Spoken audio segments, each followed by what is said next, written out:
پاکستان نسبت ہمارے ذہن میں ایک خاکہ تھا مسلمانوں کے حقوق کے تحفظ کے لیے. وہ یہ تھا کہ اس وقت ہندوستان کے 13 صوبے تھے. 6 صوبوں میں اکثریت مسلمانوں کی تھی اور 7 میں ہندو کی اکثریت تھی. تو اس طریقے سے ہمارا ایک فارمولہ جب ہند کا فارمولہ مشہور ہے چھپا ہوا اس زمانے کا کہ صوبائی خود مختاری مل جائے اور صوبے مکمل خود مختار ہوں. صرف 3 محکمے مثلا ڈیفنس ہے یا مواصلات ہے اور فارن افیئرز یہ جو ہے مرکز کے ساتھ ہوں اور باقی صوبے خود مختار ہوں. اس کے ساتھ ساتھ مرکزی پارلیمنٹ میں تناسب نمائندگی کی کا اس طرح ہو کہ مسلمان قوم اور ہندو یہ دونوں اکثریتی اقوام شمار ہوں گی اور ان کا تناسب جو ہے وہ 45% پارلیمنٹ میں ہوگا اور باقی 10% وہ دوسری اقلیتیں ہوں گی. تو اس طریقے سے خیال یہ تھا کہ ہندوستان ایک بھی رہے گا اور مرکزی پارلیمنٹ میں جو حقوق کے ضائع ہونے کا خطرہ تھا وہ بھی ٹل جائے گا اور صوبوں کی خود مختاری سے باقی مسلمانوں کے مسائل جو ہیں وہ بھی حل ہو جائیں گے. اور یہ تجویزیں جو ہیں بہرحال اس وقت ذہن میں ابھرتی تھیں. چنانچہ ایسا بھی ہوا کہ جب شملہ کانفرنس میں وہ ایک وفد آیا تھا لارڈ پیتھر لارنس کا یا سر اسٹیفورڈ کرپس وغیرہ کا تو ان سے جو فیصلہ ہوا تھا تو اس میں یہ تھا گروپ بنائے گئے تھے اے اور بی اور سی لیکن پورے ہندوستان کو ایک رکھنے کا منصوبہ تھا اس وقت. اس کو مسلم لیگ نے بھی تسلیم کر لیا تھا اور کانگریس نے بھی تسلیم کر لیا تھا. غرض یہ ہے کہ مسلمانوں کے حقوق کے تحفظ کے لیے ہمارا بھی فارمولہ تھا اس وقت. یہ نہیں کہ ہم مسلمانوں کے حقوق کے تحفظ سے غافل تھے یا ہندو کے مظالم یا ان کی زیادتیاں جو ہو رہی تھی اس سے ہم مطمئن تھے. ایسی کوئی بات نہیں تھی. ہم بھی اس کا خیال کر رہے تھے لیکن ہمارا ذہن دیکھا کا اور تھا. جی اس کے بعد جب پاکستان کے لیے فیصلہ دے دیا اور پاکستان بن گیا تو پاکستان بن جانے کے بعد ایک قطعی فیصلہ تھا مسلمانوں کا اور جیسے کہ جمہوری اصول یہ ہیں کہ میجارٹی کا فیصلہ جو ہے وہ لازماً تسلیم کرنا پڑتا ہے تو ہم نے فیصلہ تسلیم کیا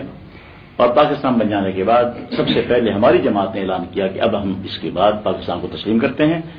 اور پاکستان کے استحکام کے لیے اس کی ترقی و بقا کے لیے اس کے نظریے کے لیے ہم جان توڑ کوشش کریں گے. اور اس طریقے سے یعنی مرکزی جمعیت علماء ہند کی طرف سے بھی ہمارے پاس یہ خطوط آئے اور انہوں نے کہا کہ آپ اپنی ثابت پر کام کریں اور یہ کہا کہ اب پاکستان بن چکا ہے اب نہ ہم نے اس سے اختلاف کرنا ہے اور نہ تم نے اختلاف کرنا ہے. وہاں سے بھی ہدایت تھی. چنانچہ ہم نے پاکستانی کی حیثیت سے چونکہ ہماری پیدائش یہاں کی تھی ہم تو یہاں کے تھے اپنے ملک کی آزادی کے لیے کوشش کر رہے تھے تو ہمارا ملک تو یہی تھا جہاں ہم پیدا ہوئے تھے تو اسے لازم بقا و سالمیت کے لیے اور اسلامی نظریہ حیات کے لیے جو بنیاد ہے پاکستان بنانے کی اس کی حمایت کی اور 31 سال سے اس پر ہم گامزن رہے ہیں اور ہم نے جو خدمت ہم سے ہو سکی وہ حقیقی خدمات پاکستان کے لیے پیش کی. مولانا اسی سلسلے میں میرے ذہن میں ایک سوال پیدا ہوتا ہے کہ پاکستان اسلام کے نام پر بنا اور آپ نے بھی اسلام کی اس وقت خدمت کر رہے ہیں.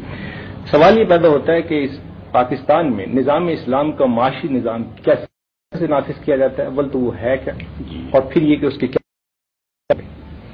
اصل میں یہ ہے کہ پاکستان کے مسلمانوں نے پاکستان میں اسلامی نظام کی ترویج اور اس کی تنفیذ کوئی خاص توجہ نہیں تھی اور پتہ نہیں کہ اس میں رکاوٹ کون تھے. یہ ہے کہ جو لوگ مغربی تہذیب سے متاثر تھے اور ان کا ہولڈ ہے پاکستان پر پورا مکمل سیاسی اثر اور رسوخ انہی کا ہے مغربی تہذیب سے اتنے مرعوب ہیں کہ اسلام کی طرف جانے ان کے قدم جو ہے آگے بڑھ نہیں رہے. چنانچہ اسلام کا معاشی نظام اگر نافذ ہو جاتا سب سے پہلی چیز یہ ہے کہ بغیر سود کے بینکاری کا نظام جو ہے یہ اسلامی ایک نظام ہے اب اس وقت نہیں، بہت کافی زمانے پہلے بہت سے ملکوں میں ایسے بینک قائم کیے گئے ہیں جو بغیر سود کے چل رہے ہیں اور اسلامی اصول کے مطابق چل رہے ہیں۔ یہ نظام جو ہے ایک دفعہ ایسا بھی، ہم سن 64 میں مصر میں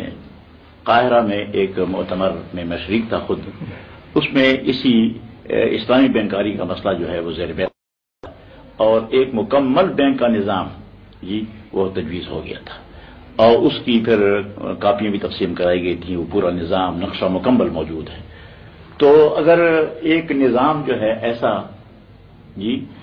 بینکاری کا بغیر سود کے نافذ ہو جاتا تو اس سے بہت سے لوگوں کو بڑے فوائد اور اس کے برکات ہوتی۔ اس کے علاوہ میں یہ بھی عرض کر دوں کہ اسلام میں معاشی مشکل پیش آتی ہی نہیں بنیادی طور پر۔ وہ یہ ہے کہ اسلام میں عشر ہے، عشر اور زکوٰۃ کے سوا باقی بھی حقوق ہیں، ہمسایہ کے حقوق۔ چنانچہ حدیث میں آتا ہے من کان منکم یؤمن باللہ والیوم الآخر فلیحسن الی جارہ، کہ تم میں سے ایک جو آخرت پر اور اللہ پر ایمان رکھتا ہے وہ اپنے ہمسایہ کے ساتھ احسان کرے۔ ایک حدیث میں آتا ہے نبی کریم علیہ الصلوۃ والسلام نے فرمایا لیس المؤمن الذی یبیت شبعان وجارہ فی جنبہ جائع، کہ وہ شخص مومن نہیں ہے کہ خود اپنا پیٹ بھر کر سو جائے اور اس کا ہمسایہ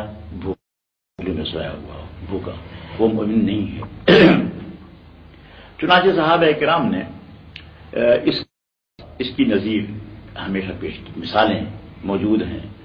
اور قرآن کریم میں صحابہ کرام کی صفت یہ آئی ہے انفسہم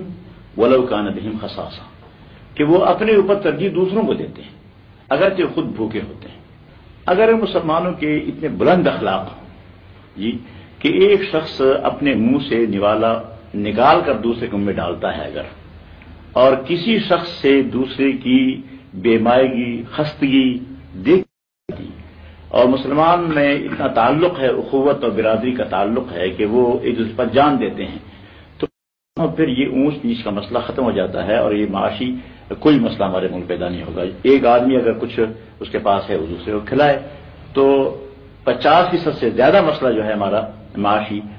اخلاق کی بلندی سے، اسلامی اصول پر عمل کرنے سے حل ہو جاتا ہے۔ میں آپ سے یہ دریافت کرنا چاہوں گا کہ کیا اسلامی معاشی نظام میں صرف بلا سود بینکاری کافی ہے یا ربا کی اور وہ زیادہ ظلم کی شکل میں موجود ہیں اور عام آدمی کو زیادہ پریشان کرتی ہیں، تو ان کو کیسے دور کیا جا سکتا ہے؟ اور دوسرے یہ کہ ریاست پر بھی تو کچھ حقوق عائد ہوتے ہیں معاش کے سلسلے میں، مثلاً افراد کے روزگار کا حق ایسا کہ اگر کوئی بے روزگار ہو تو وہ اسٹیٹ سے عدالت کے ذریعے سے وہ حاصل کر سکے، لازمی ہو اس کے لیے، یہ بھی کچھ صورت ہے۔ تو یہ کس طرح سے یہ صورتحال یہ ہے کہ اسلامی حکومت کی ہوتی ہے، حکومت کی ذمہ داری ہوتی ہے کہ کوئی شخص ملک میں بھوکا نہ رہے، اس کو زندگی کی ضروریات مہیا کی جائیں، یہ حکومت کی ذمہ داری ہے۔ چنانچہ آپ کو معلوم ہے کہ تاریخی واقعات ہیں کہ حضرت عمر فاروق رضی اللہ تعالیٰ عنہ نے اپنے دور خلافت میں آٹے کی بوری بیت المال سے اٹھا کر گھروں تک خود پہنچائی ہے، اور آپ نے فرمایا ایک مرتبہ کہ لو مات الکلب جوعا علی شط الفرات لکان عمر مسئولا عنہ یوم القیامہ، کہ اگر دریائے فرات کے کنارے